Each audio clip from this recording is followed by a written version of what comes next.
Next, things were looking good 4 years ago for Robert Hughes, an aspiring footballer who'd played for Oxford United. And then he went on holiday to Crete, where he was beaten up so badly his injuries left him unable to even remember kicking a football. 6 Brits abroad from Sussex and Surrey were accused of the assault. Jeremy Stern has the story.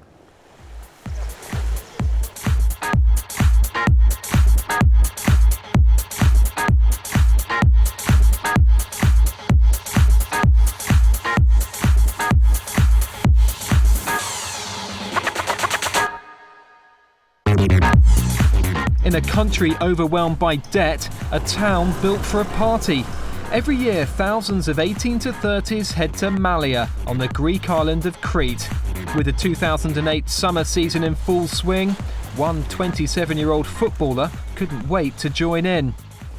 When Robert Hughes came to Malia in 2008, it was at a positive time in his life. The football was going well and he was in love with his girlfriend, Charlotte. He came here for a good time and to leave with good memories. But it was here that his memory was lost.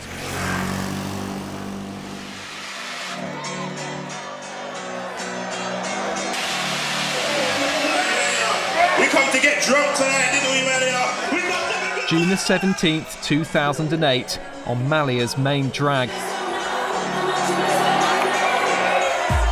Robert came out of the Candy Club at 5 o'clock in the morning with his friends.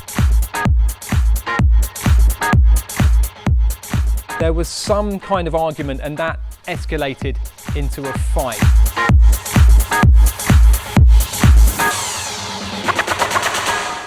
He was actually attacked on the other side of the road there. He was left lying on the pavement, left for dead. And it was at that moment that his life changed forever.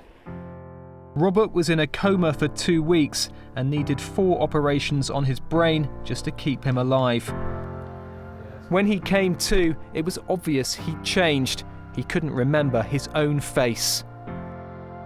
We didn't realise at the time that he had no memory of, the past, and we was more fearful for him that once he had got sight of himself and how bad he looked, this would devastate him. But we were so surprised when he never flickered an eyelash, and we didn't understand that at the time, but now we do, because we realise he had no memory of himself in the past, so he wouldn't recognise himself, so he was looking at somebody that he'd never seen before, so it wasn't a shock.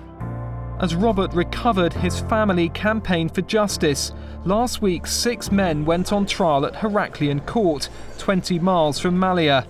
The first witness called was Robert Hughes.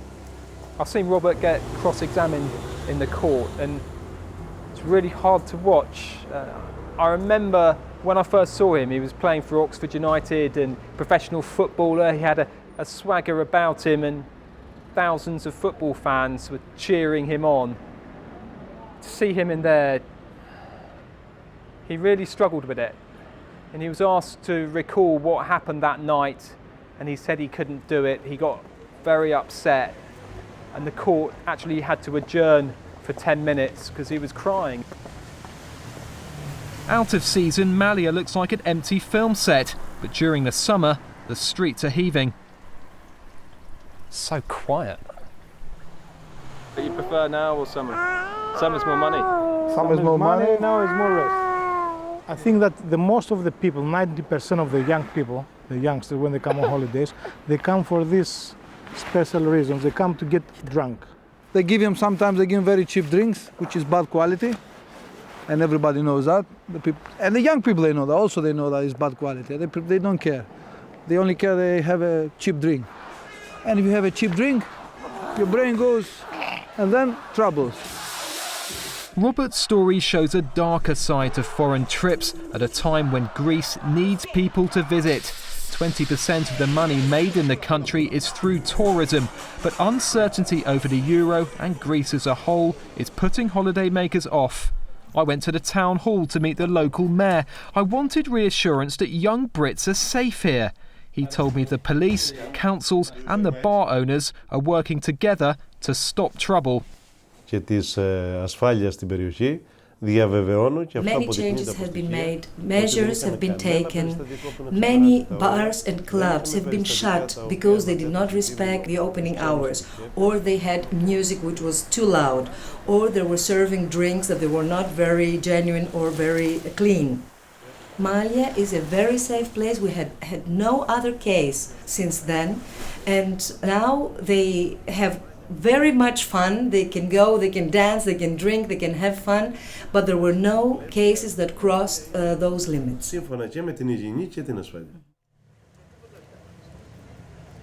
Back in Heraklion, Robert had been too stressed for an interview before, but although he was worn out by a 13-hour court hearing, he agreed to talk.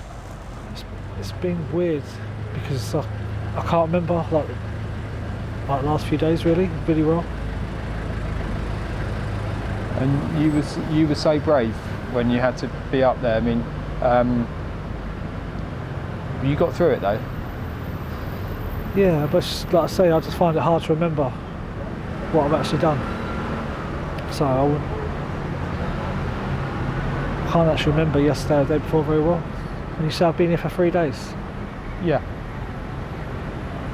Yeah, so it's just strange. It's just strange, really. I mean, you play for Oxford. I know you don't remember very much about that, but the fans have... I don't remember ever playing for Oxford United. So I'm obviously proud to have played for them, but I don't remember ever playing for them at all. Ben Herdman from West Sussex was cleared of all charges, along with George Hollands, who was in a hotel at the time of the attack. But eyewitnesses had seen Joseph Bruckland from Hookwood in Surrey hit Robert Hughes with a bottle. He wasn't the only one found guilty.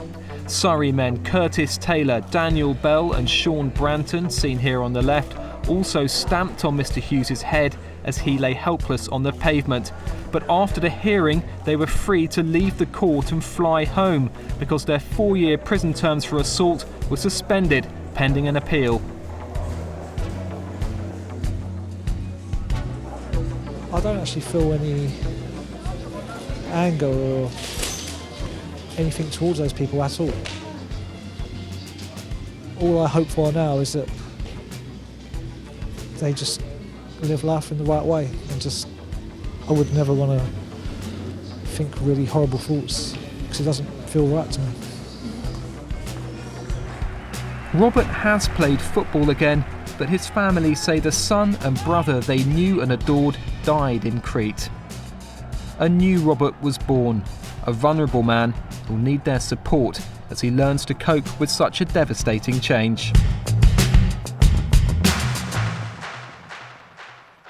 Jeremy Stern reporting. And don't forget, if you've got a story, drop me an email, john.cuthill@bbc.co.uk. Finally tonight, back in 1974, Guildford saw 2 horrific pub bombings.